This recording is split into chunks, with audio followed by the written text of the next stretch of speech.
Oke, saya izin share screen ya. Iya Pak, sudah bisa Pak. Oke. Nah, sebenarnya saya itu baru tahu kalau hari Jumat ini tanggal merah. Jadi kemarin waktu ditanya Adib, saya di WA Adib itu, saya nggak tahu kalau hari Jumat ini tanggal merah. Jadi saya bilang jadwalnya tetap seperti biasa gitu. Karena saya belum lihat kalender.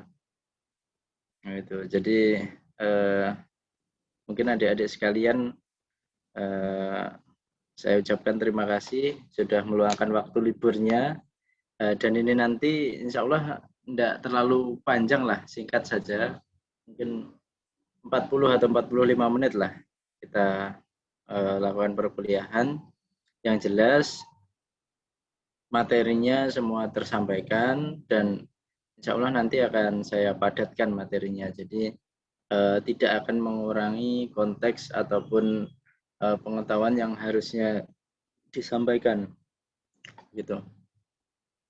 Oke, ini wajahnya cerah-cerah semua, sudah kelihatan sudah mandi ini ya.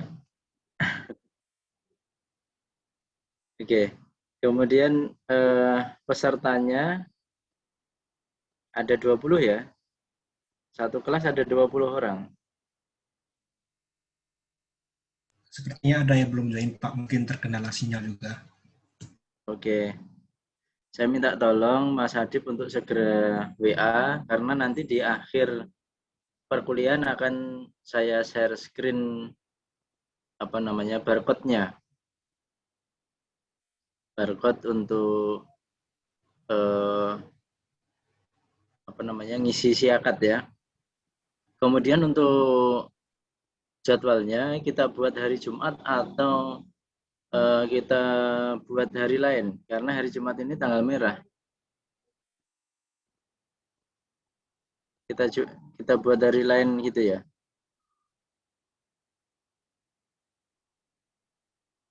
Enaknya hari apa? Hari Senin Mungkin nanti kami atau hari diskusikan Selasa? kembali Pak. Apa? Nanti kami diskusikan lagi dengan teman yang lain, akan kami kabarkan kembali Pak. Oke, iya. Nanti sebelum perkuliahan berakhir segera bilang ya, karena barcode-nya ini nanti diisinya kan sesuai dengan yang saya input datanya. Oke, baik, saya tidak perlu perkenalan lagi ya, karena saya sudah pernah mengajar kelas kalian. Jadi langsung saja saya masuk materi di pertemuan ke-9 ya ini. Pertemuan ke-9. Oke, PTK. PTK itu dalam bahasa Inggrisnya dinamakan Classroom Action Research. Ya, Classroom Action Research. Jadi penelitian tindakan kelas. Oke. Nah, dalam PTK ini ada beberapa hal yang perlu diperhatikan nanti akan saya sampaikan pada saat perkuliahan dan tahap demi tahap. Sudah banyak yang disampaikan oleh Prof. Aprizal untuk kalian dan saya akan berusaha untuk tidak mengulangi lagi, tetapi karena pembahasan PTK ya ini saja, jadi nanti saya coba untuk memperdalam. Jadi saya berusaha tidak mengulangi tapi memperdalam. Kemudian pada saat pertemuan ke-10 nanti akan ada pembelajaran membuat PTK. Jadi kita nanti mulai membuat PTK. Pertemuan 10 kita merancang PTK, kemudian 11, 12 membuat instrumen dan persiapan. Pertemuan ke-13 finalisasi pertemuan ke-14 nanti Anda saya minta untuk melakukan PTK di kelas ya. Nah, jadi nanti kelasnya bisa pakai kelas Anda sendiri atau pakai kelasnya orang lain. Kelas orang lain maksudnya bagaimana? Nanti bisa menggunakan kelas adiknya. Kalau adiknya sedang sekolah SMP, SMA, SD, Anda bisa ngechat gurunya minta izin untuk masuk ke grup kelas untuk meneliti PTK ini. Gitu ya. Nah, adapun kompetensi yang harus disampaikan dalam PTK ini dan diharapkan nanti Anda juga mempunyai kompetensi untuk dapat menjelaskan cara menyusun rencana PTK untuk perbaikan, kemudian peningkatan dan atau perubahan ke arah praktik pembelajaran yang lebih baik. Jadi Anda diminta untuk dapat menjelaskan cara menyusun PTK dan praktek PTK, gitu ya. Nah, kemudian indikator-indikator yang nanti akan disampaikan yaitu menjelaskan pengertian PTK, kemudian karakteristik PTK, tujuan PTK, dan langkah-langkah PTK. Dan saya yakin ini semua sudah dijelaskan oleh Prof. Aprizal. Sebenarnya sudah selesai, tetapi karena perkuliahan ini ada 2 dosen, jadi saya ditugaskan untuk memperdalam materinya. Oke, ini nanti akan saya bagi menjadi beberapa sub materi, yaitu yang pertama ada tujuan PTK, kemudian konsep dasar PTK, dan ada asal muasal PTK. Jadi sejarah atau PTK pertama kali gitu. Kemudian apa itu penelitian tindakan kelas atau action research? Mungkin sebelum saya menyampaikan, saya perlu bertanya dulu karena ini sudah disampaikan oleh Prof. Aprizal, jadi saya ingin mengetahui konsep pemahaman yang sudah Anda terima. Gitu. Silahkan siapa yang mau menjawab?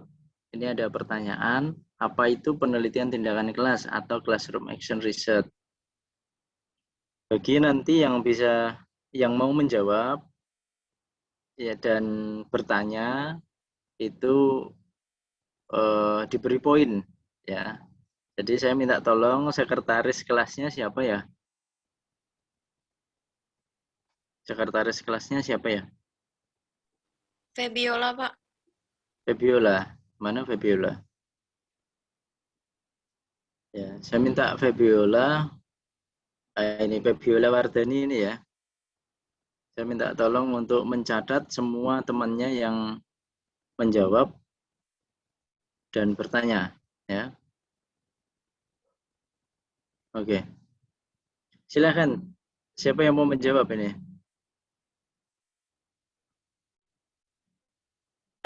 Pak, saya Hani Noventa Ya. mau mencoba Oke, menjawab. silakan Mbak Hani. Jadi penelitian tindakan kelas itu penelitian untuk meningkatkan mutu pembelajaran di kelas secara faktual. Secara apa, Mbak? Secara aktual. Hah?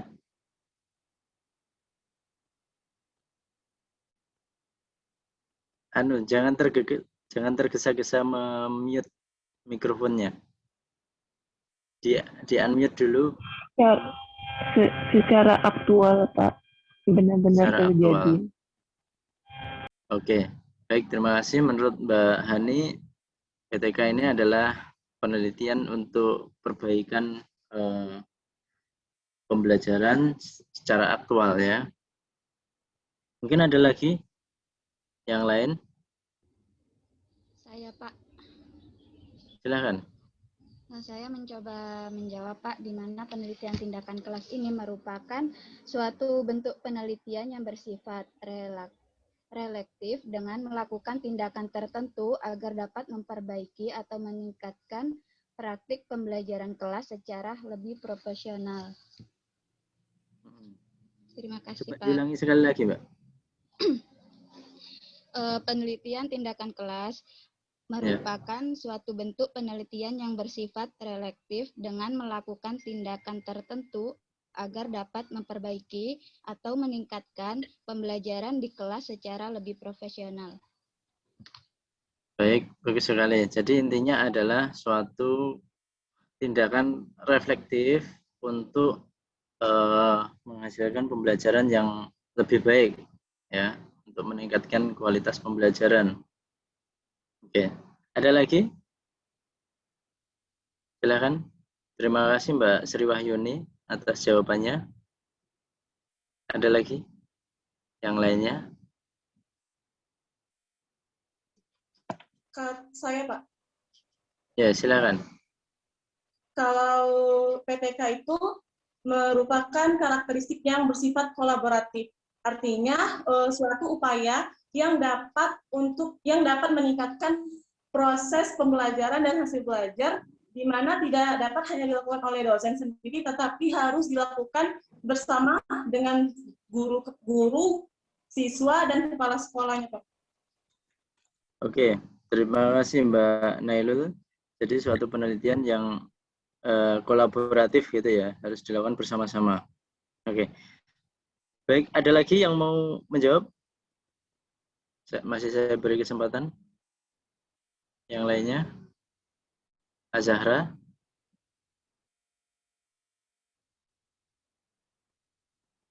Halo? Silakan kalau mau jawab.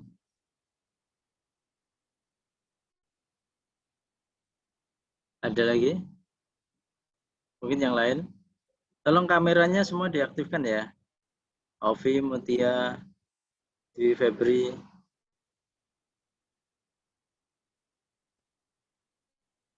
Ada lagi?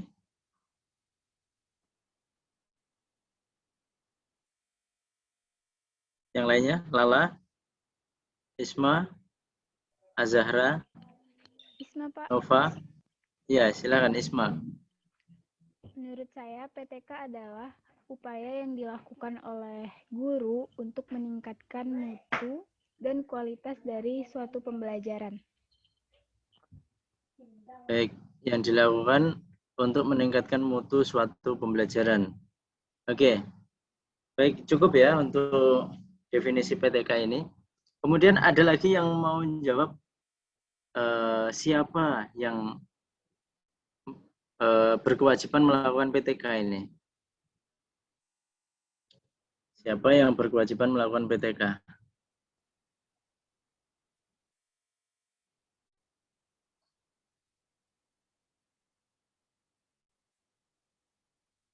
Silakan.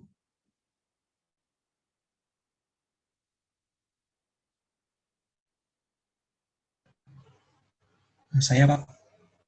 Ya, silakan Adib. Menurut saya yang diwajibkan untuk melakukan PTK itu guru sendiri karena guru terlibat langsung dalam proses pembelajaran di kelas, Pak. Baik, terima kasih jawabannya Mas Adib. Bagus sekali. Yang berkewajiban melakukan PTK adalah guru, ya, guru atau pendidik.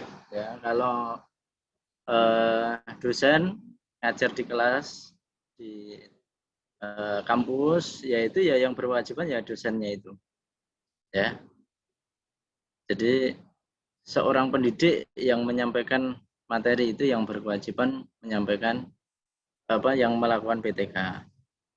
Itu bagus. Terima kasih jawabannya Mas Adib.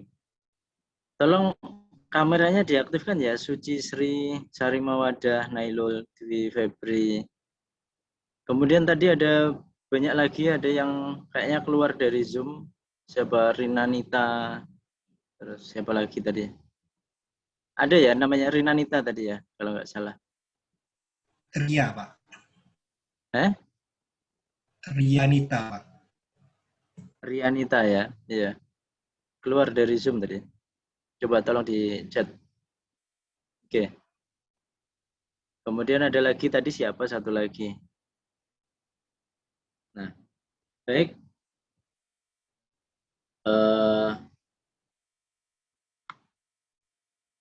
Sekarang kita lanjutkan.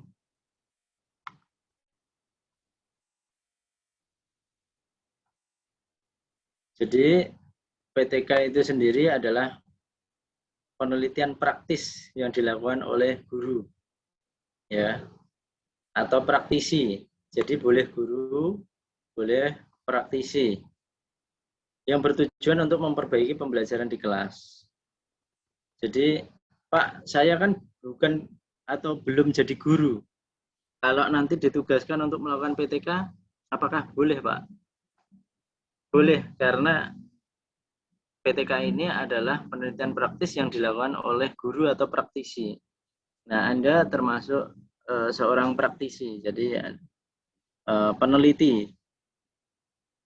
Yang penting tujuannya adalah untuk memperbaiki pembelajaran di kelas. Ya, jangan sampai punya tujuan yang lainnya. Jadi tujuannya memang harus lillahi ta'ala untuk memperbaiki pembelajaran di kelas supaya pembelajarannya lebih baik. Apa yang dikatakan lebih baik ya tergantung permasalahannya.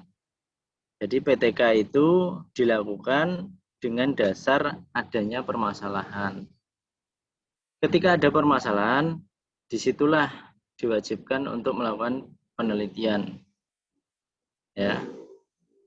Nah, tergantung kalau masalahnya itu motivasi, ya berarti perbaikannya ya perbaikan tentang motivasi.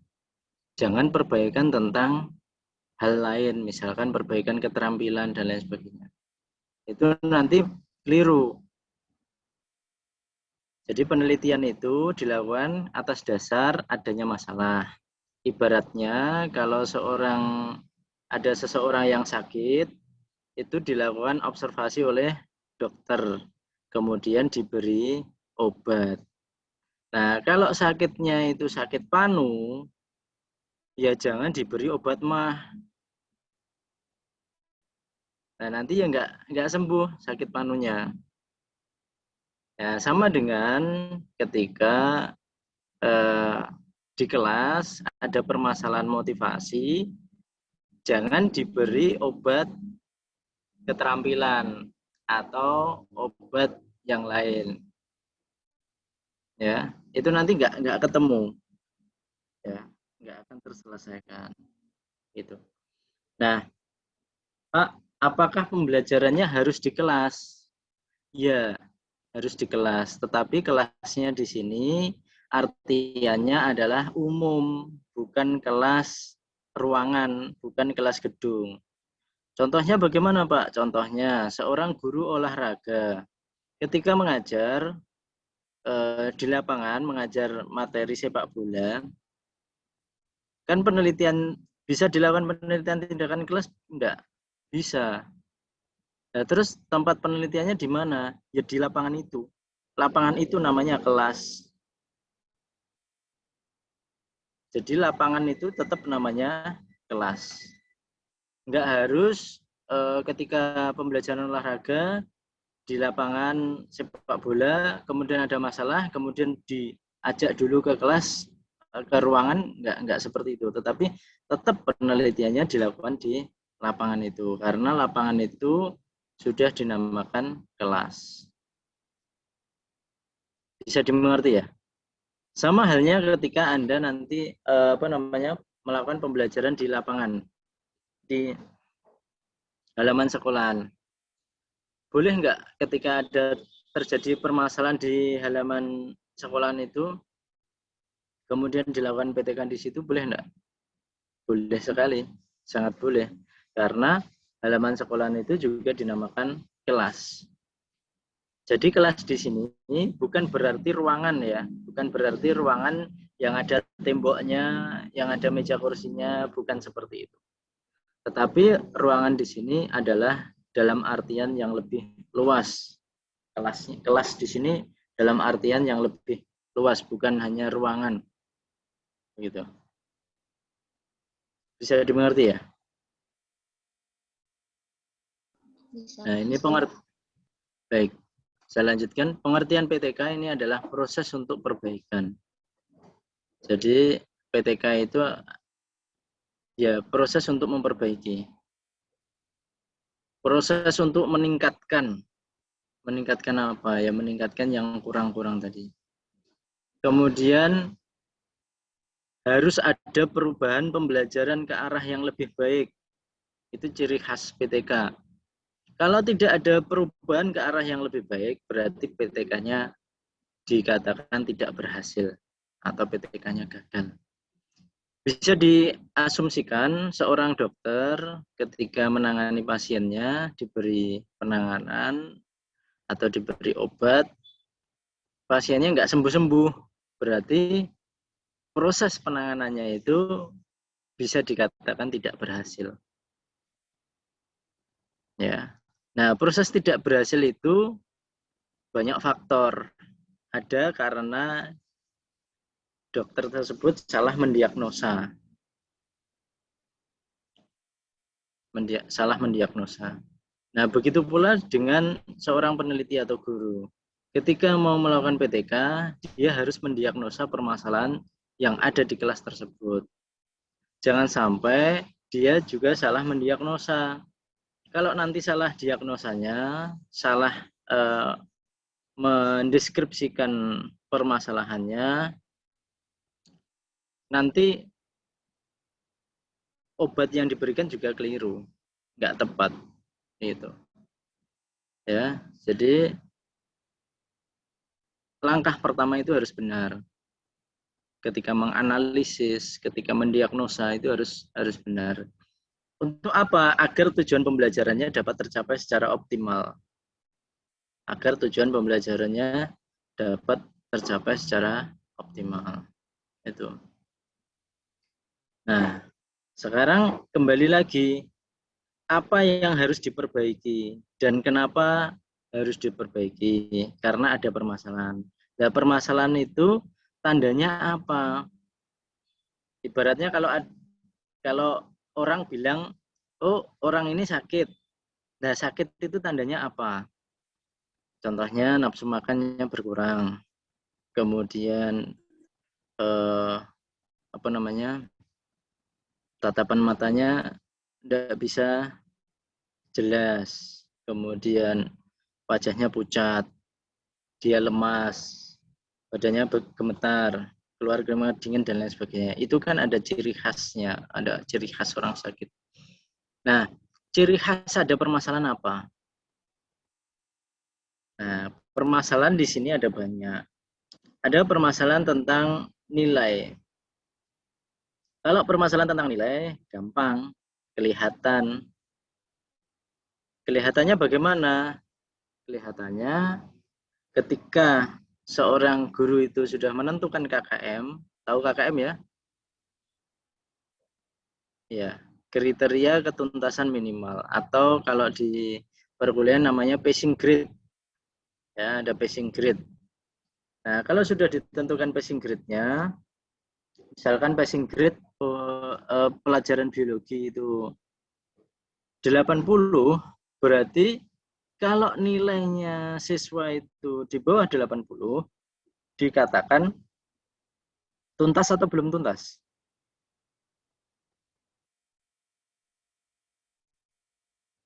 Belum Dikatakan tuntas. Ya, belum tuntas.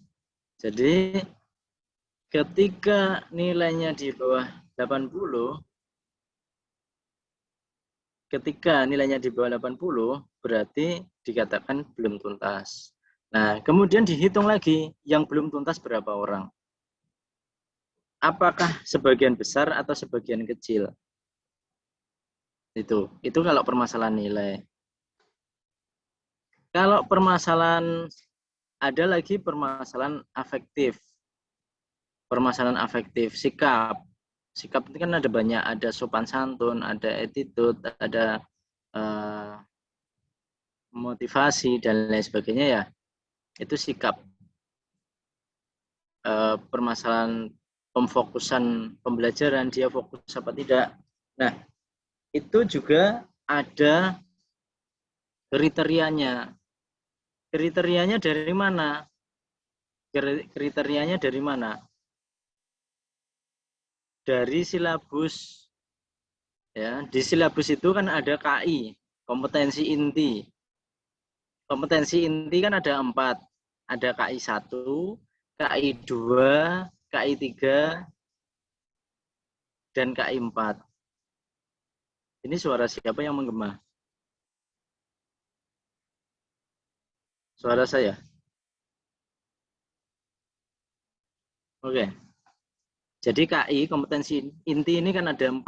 KI 1, KI 2, KI 3, KI 4. KI 1 itu tentang spiritual. Dan itu ada penjabarannya. Contoh, KI 1 spiritual. Beriman kepada Tuhan Yang Maha Esa. Nah, ciri dia beriman kepada Tuhan Yang Maha Esa itu apa? Nanti ada penjabarannya di KD-nya. Nah, jabarannya di KD. Di KD nanti dijelaskan menjalankan ibadah sesuai dengan ajaran agama secara tepat waktu dan taat. Nah, itu adalah ciri khasnya. Berarti kalau dia tidak menjalankan ibadah sesuai agamanya secara tepat waktu dan taat, berarti dia nilai spiritualnya kurang baik atau di bawah rata-rata. Bisa dimengerti ya? Itu adalah kriterianya atau passing grade-nya. Begitu pula dengan afektif. Afektif juga seperti itu. Bersifat sopan dan santun terhadap guru, terhadap pendidik. Nah, ciri khas bersifat sopan dan santun nanti akan dijelaskan di KD-nya. Nah, yang lebih rinci lagi nanti KD akan dijabarkan dalam indikator-indikatornya. Jadi satu KD nanti dijabarkan menjadi beberapa indikator. Ada 3, ada 4, ada 5. Ya, ada yang 3, ada yang 5, ada yang 7, begitu. Tergantung alokasi waktunya.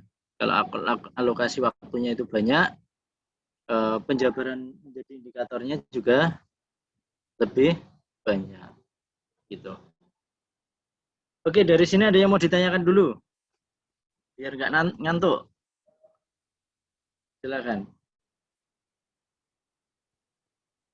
Febi, Triamalia. Maaf Pak, ini ada chat dari Febiola. Dia mohon izin meninggalkan ruangan Zoom karena dia ada ibadah, Pak. Oh gitu, ya. Silakan. Febiola mana ya?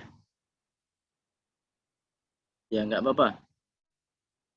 Ya, memang ini tadi saya itu nggak tahu kalau hari ini tanggal merah itu saya nggak tahu. Saya bilang ke Adib itu ya saja. Pak, apakah jadwalnya dirubah atau tetap sesuai jadwal? Nah, Adib nggak bilang kalau hari Jumat ini libur gitu lah, makanya saya nggak tahu. Saya bilang tetap sesuai jadwal gitu. Nah, ya kalau Adib bilang Pak hari Jumat itu libur loh Pak, nah, gitu baru saya oh ya sudah diganti ya. Ini saya juga mohon maaf kalau saya menyampaikan perkuliahan di hari libur ini. Semoga tidak mengganggu ya, semoga tidak mengganggu waktu liburnya ya. Ya, kalau nggak mengganggu senyum dulu lah. Jangan murung ya. Oke. Baik. Nanti kalau misalkan ada yang beragama non muslim mau beribadah, silahkan, saya persilahkan untuk tidak mengikuti perkuliahan Zoom ini, boleh, silahkan. Dan nanti tetap saya absenkan masuk, tetap saya isi presensinya masuk, begitu. Oke. Dari sini ada yang mau ditanyakan? Kalau tidak ada, saya lanjutkan. Nah, berikutnya adalah pengertian PTK menurut Raka Joni. Raka Joni ini bilang bentuk kajian yang reflektif. Tadi sudah ada yang jawab proses reflektif ya. reflektif. Jadi bentuk kajian yang reflektif oleh pelaku tindakan. Pelaku tindakannya siapa ya? Guru. Untuk meningkatkan kemampuan rasional dari tindakan-tindakan yang dilakukan untuk memperbaiki kondisi-kondisi praktek pembelajaran. Ini menurut Rakajoni tahun 98. Nah, tujuan PTK yang pertama adalah melakukan tindakan perbaikan. Jangan sampai punya tujuan yang lain atau tujuan tidak baik. Nah, tapi tujuannya adalah untuk melakukan perbaikan, melakukan tindakan peningkatan. Nah, itu tadi kembali lagi dikatakan meningkat itu gimana Pak? Ya karena ya ketika ada perubahan ke arah yang lebih baik. Ada tandanya perubahan ke arah lebih baik kalau nilai ya ada perubahan nilai dari yang semula di bawah passing grade menjadi di atas passing grade. Kalau perubahan sikap bagaimana Pak? Ya harus ada pengamatannya, ada lembar observasinya. Jadi kalau meneliti, membuat penelitian tindakan kelas, latar belakangnya permasalahan itu tentang sikap, berarti Anda harus membuat instrumen observasi, instrumen pengamatan sikap. Ya, itu. Misalkan tentang permasalahan motivasi, berarti Anda harus membuat instrumen tentang motivasi, instrumen pengamatan motivasi. Itu ya. Berikutnya adalah menemukan model dan prosedur tindakan yang menjamin upaya pemecahan masalah yang serupa dengan melakukan modifikasi atau penyesuaian seperlunya. Nah, ini PTK itu sebenarnya mirip sekali dengan R&D, Research and Development, atau penelitian dan pengembangan. Mirip sekali PTK itu, sama. Bedanya apa? Bedanya kalau R&D obatnya belum ada. Jadi obatnya harus membuat sendiri atau memodifikasi. Nah, kalau PTK itu obatnya sudah ada, tinggal milih mereknya. Ibaratnya, kalau sakit flu, kalau ada orang yang sakit flu, seorang dokter itu ketika mau memberikan tindakan, ini sebaiknya dilakukan langsung PTK atau R&D.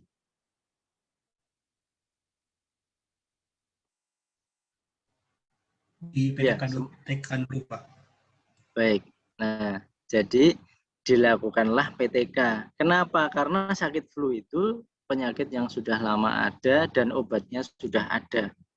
Dan banyak mereknya. Ya, banyak mereknya. Jadi tinggal milih mereknya. Tetapi kalau sakitnya penyakit COVID, dilakukan PTK atau R&D?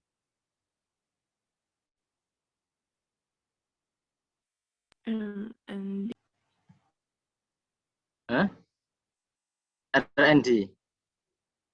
Ya, karena apa? Karena penyakitnya penyakit baru dan obatnya belum ada. Makanya harus dilakukan penelitian dan pengembangan karena obatnya belum ada.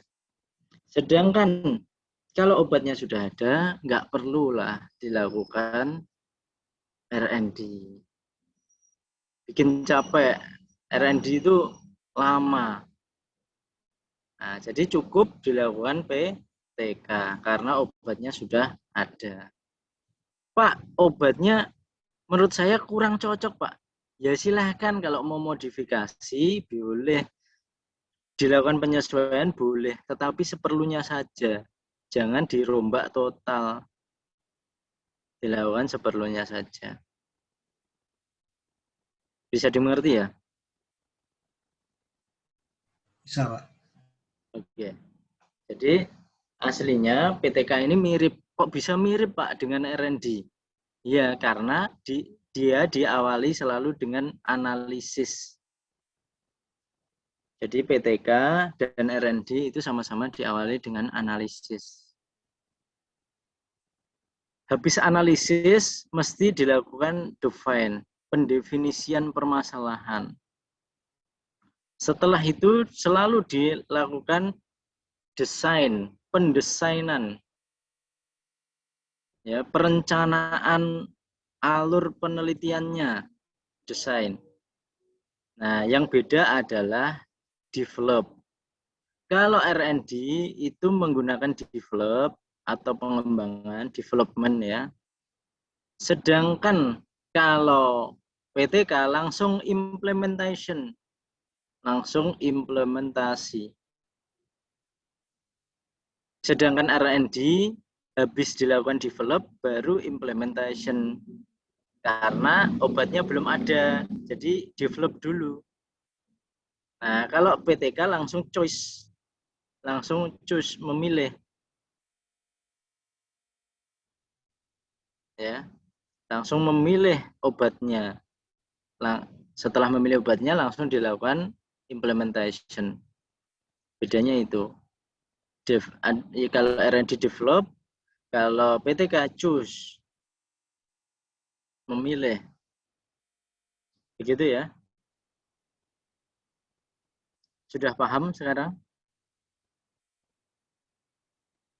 Sudah paham atau belum? Ya, masih kamu mute, Adib. Adib mau jawab tapi masih di mute. Ya. Sudah, Pak. Sudah mulai sedikit mengerti, Pak. Oke, baik. Nah, kemudian itu tadi perbedaan dan persamaan. Kemudian masih ada satu lagi perbedaannya. Perbedaannya, kalau PTK, kalau dilakukan satu siklus itu tadi belum tuntas, bisa diulangi lagi dengan siklus berikutnya. Misalkan, pada awalnya yang nilainya jelek itu dari 40 siswa, yang nilainya jelek ada 25 siswa. Lalu dilakukan PTK. Pada siklus pertama diberi sebuah obat atau misalkan model pembelajaran enjoyful learning gitu. Nah, setelah selesai satu siklus diteliti dari 25 siswa yang nilainya jelek itu tinggal 10 siswa. Jadi yang 15 sudah tuntas, sudah jadi baik nilainya di atas passing grade, tinggal 10. Nah, lalu ini dilakukan lagi siklus kedua, diberi lagi pembelajaran enjoyful learning lagi. Nah, lalu diteliti lagi. Dari 10 itu nanti, apakah jadi berkurang, jadi 5 atau 7, atau masih tetap 10. Atau justru malah tambah. Ini harus diteliti lagi. Ya. Nah, jadi bedanya yang kedua adanya siklus-siklus ini. Nah, PTK menurut Dinas Pendidikan atau Kemendikbud itu minimal dilakukan dalam 2 siklus.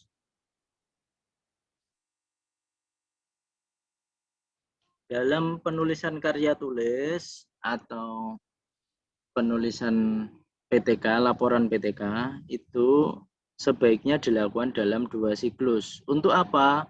Untuk memastikan apakah permasalahannya sudah benar-benar tuntas. Itu yang pertama. Yang kedua, untuk membandingkan siklus pertama dan siklus kedua sebagai pembanding.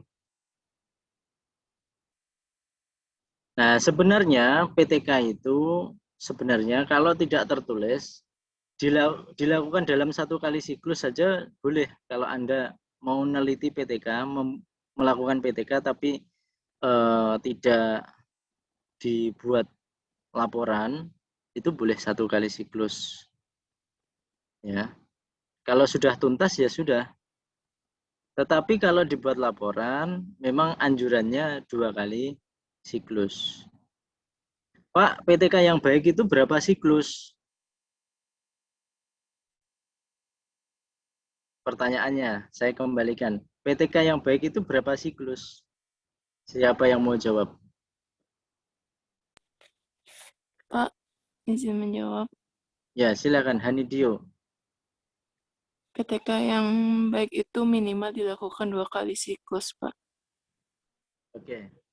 PTK yang baik minimal dilakukan 2 kali siklus. Ada lagi yang lain? Yang baik berapa siklus? Terima kasih Mbak Hani. PTK yang telah berhasil, Pak. Hah? Siapa ini yang jawab? Nah, itu PTK yang siklusnya telah berhasil, misalnya di siklus 1 iya. telah berhasil, maka dilakukan lagi di siklus 2 untuk melakukan penetapan. Oke, baik. Terima kasih. Jadi yang siklusnya sudah berhasil. Oke. Baik, terima kasih tadi Mbak Nailul. Boleh. Kedua jawaban ini sama-sama benar. Jadi PTK yang baik itu adalah PTK yang siklusnya paling sedikit. Yang siklusnya paling sedikit. Jadi itu dikatakan efektif. Yang paling sedikit berapa? Menurut Dinas Pendidikan ya 2 kali siklus itu. Nah, jadi ibaratnya kalau seorang dokter memberi obat, kalau obatnya itu diminum terus berkali-kali sampai habis dan nggak sembuh-sembuh, itu berarti obatnya baik nggak? Ya, berarti obatnya kurang baik atau kurang bagus, kurang top chair begitu ya. Tapi kalau baru diminum sekali saja, itu sakitnya langsung hilang atau sembuh, berarti obatnya bagus nggak? Ya, Bagus, Pak. Baik. Ya, ada 2 kemungkinan. Bisa bagus, bisa juga dosisnya berlebihan atau dosis tinggi. Jadi ada dokter itu yang ngasih obat itu dosisnya tinggi. Jadi ketika dikasih obat ya langsung sembuh. Tetapi kalau beli obat di apotek jadi nggak sembuh karena sudah kebiasaan minum obat dosis tinggi. Jadi dikasih obat dosis yang standar. Obat-obat yang ada di apotek itu kan dosisnya standar. Yang dijual bebas itu dengan dosis standar. Makanya dijual bebas. Nah, kalau sudah biasa minum yang dosis tinggi, dikasih dosis yang biasa, itu nggak sembuh. Ya. Jadi, ada 2 kemungkinan itu tadi. Obat yang baik itu bisa menyembuhkan, ada 2 kemungkinan. Yang pertama, dia memang bagus, tepat. Bisa juga karena dosisnya terlalu tinggi. Sehingga ya memang jadi sembuh, tapi dosisnya ketinggian. Gitu. Oke, dari sini ada yang mau ditanyakan?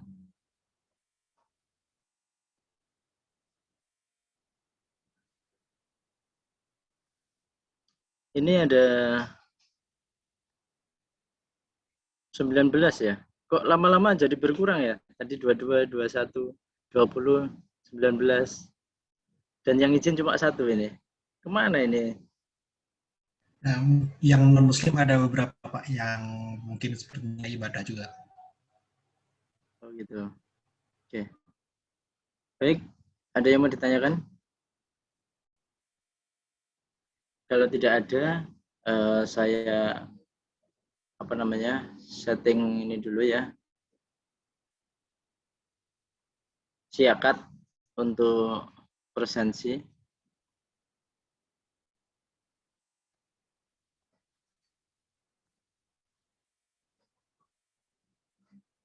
Oke, dibuat dari apa ini?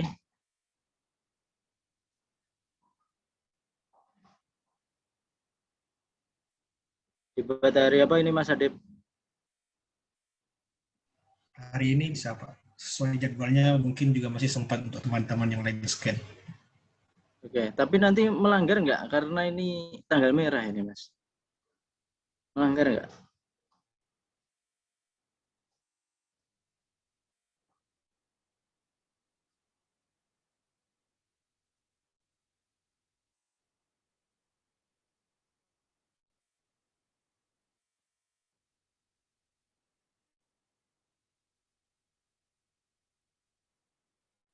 Halo, gimana Mas Adib?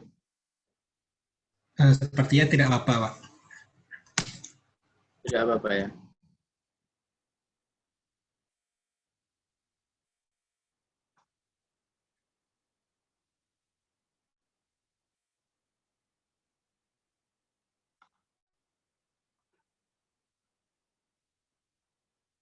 Ya, saya buat dari ini ya. Tuh, ini biasanya hari Kamis ya? Iya, Pak. Ya Pak, dengan Prof. Afrizal itu serempak satu angkatan, namun yang pertemuan kedua, kelas A dengan B itu diampu oleh Bu Evita Pak. Oh gitu. Kita ini sampai jam berapa ya? Sampai jam 11, Pak? 10.30 Pak. 10.30.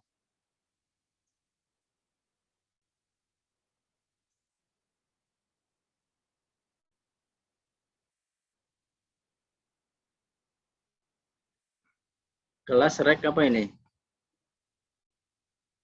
Rek C Pak. Rek C. Ya.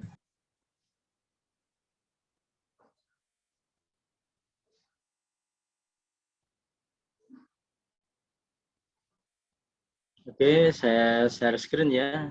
Disiapkan untuk scan.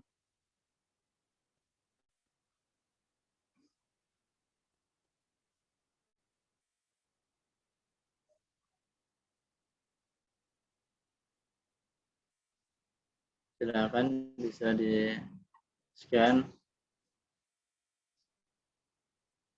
Ini kok banyak yang belum masuk ya. Baru 20 orang.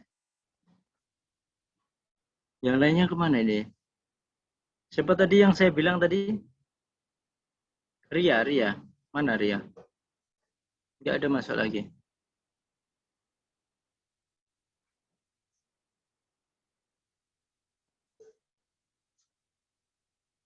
Padahal jumlah pesertanya berapa? 28 ya?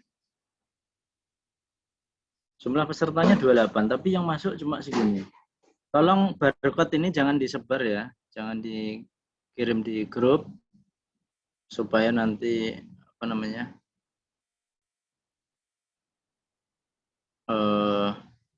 Semua teman-temanmu biar mau masuk di Zoom. Kalau enggak nanti kalau disebar nanti mereka nggak mau ikut kuliah.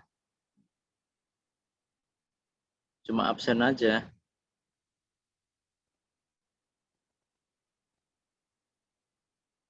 Sudah share di scan. Sudah di scan barcode-nya. Belum, Pak. Wih, Itu lama sekali. Apa? masih mau di-scan, Pak. Oh ya. Iya.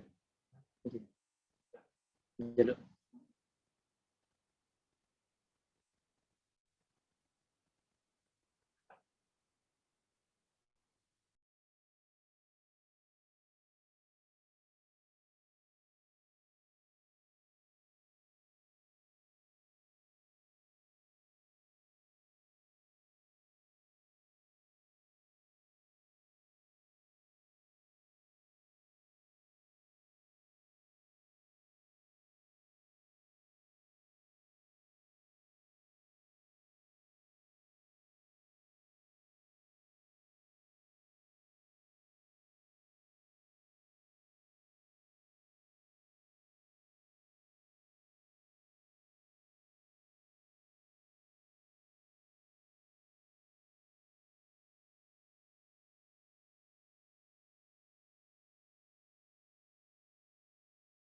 Pak, maaf Pak.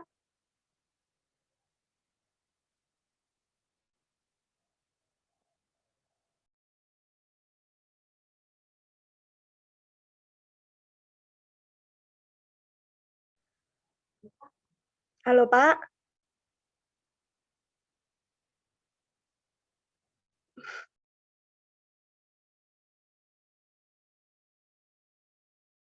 Maaf Pak, mikrofonnya masih mute Pak. Oh iya, maaf. Tadi saya bacakan ya. Yang Pak, maaf. yang sudah hadir ini ada 16 orang yang sudah isi presensi. Yang lainnya belum. Saya akan bacakan lagi. Saya akan bacakan lagi yang belum absen ya. Saya akan bacakan yang belum absen. Tolong yang namanya disebut langsung ngomong. Pak, saya hadir loh, Pak. Nah, gitu. Oke. Rianita. Enggak ada. Ovi Suliati. Tidak ada. Putri Natalia. Maaf Pak, Putri Natalia tadi izin ke saya, katanya beliau ibadah Pak. Oke, saya absenkan. Kalau ibadah saya absenkan. Suci Sri Mulya. Hadir, Pak. Mana orangnya? Saya, Pak. Oke.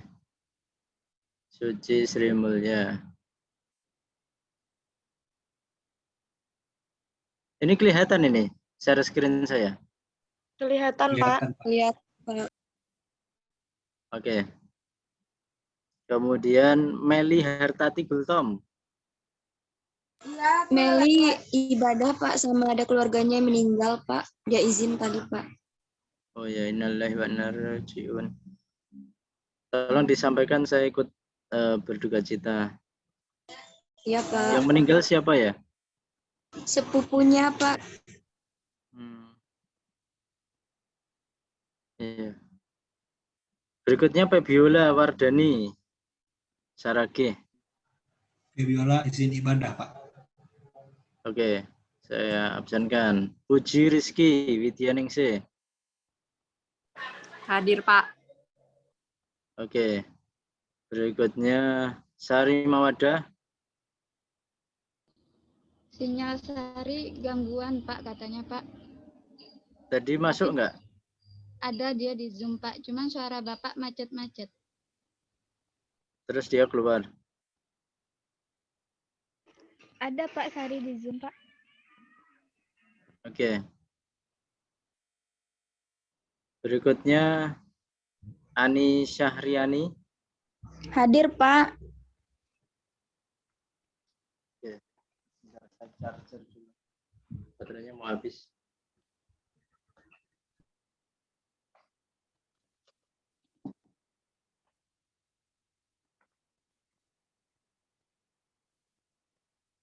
Terus Ani Syahriani Siregar hadir ya? Hadir, Pak. Oke. Anggun Boru Sitohang. Anggun ibadah, Pak. Oke, saya absenkan. Dwi Febri. Hadir, Pak. Oke. Baik, terima kasih. Itu jadi yang tidak hadir ada 2 ya, Ovi dan Rianita. Saya akhiri untuk perkuliahan hari ini. Tolong minggu depan gini aja, minggu depan Anda tetap sesuai jadwal atau gabung dengan kelas lain di hari Selasa kalau tidak salah. Maaf Pak, untuk kelas A dan B itu untuk PTK-nya diampu oleh Bu Evita, Pak. Hah? Di kelas B tidak, Pak, ya. Soalnya kelas A diampu oleh Bu Evita, Pak.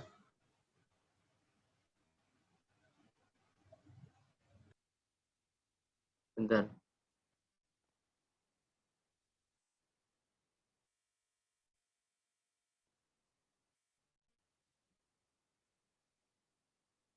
PTK. Adib dan kemarin siapa ya?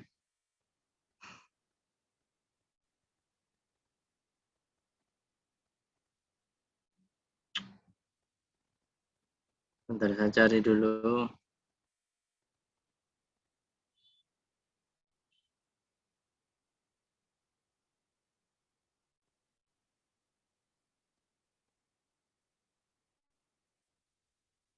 Irfan itu kelas apa ini?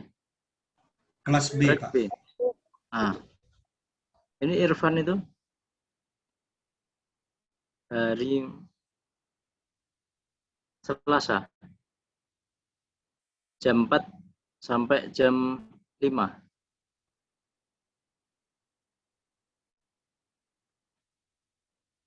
Mungkin akan kami diskusikan kembali, Pak. Oke, gitu ya. Nanti didiskusikan lagi jam 4 sampai jam 5. Oke, demikian. Nanti tolong dikabari lagi, Mas Adib. Terima kasih. Sudah dikoordinasi kelasnya. Kemudian nanti yang tidak hadir bisa menghubungi saya kalau dia tanya link Zoom-nya, link barcode-nya. Ya, nanti bisa suruh WA saya. Demikian saya akhiri. Wabillahi taufik wal hidayah. Wassalamualaikum warahmatullahi wabarakatuh. Waalaikumsalam warahmatullahi wabarakatuh.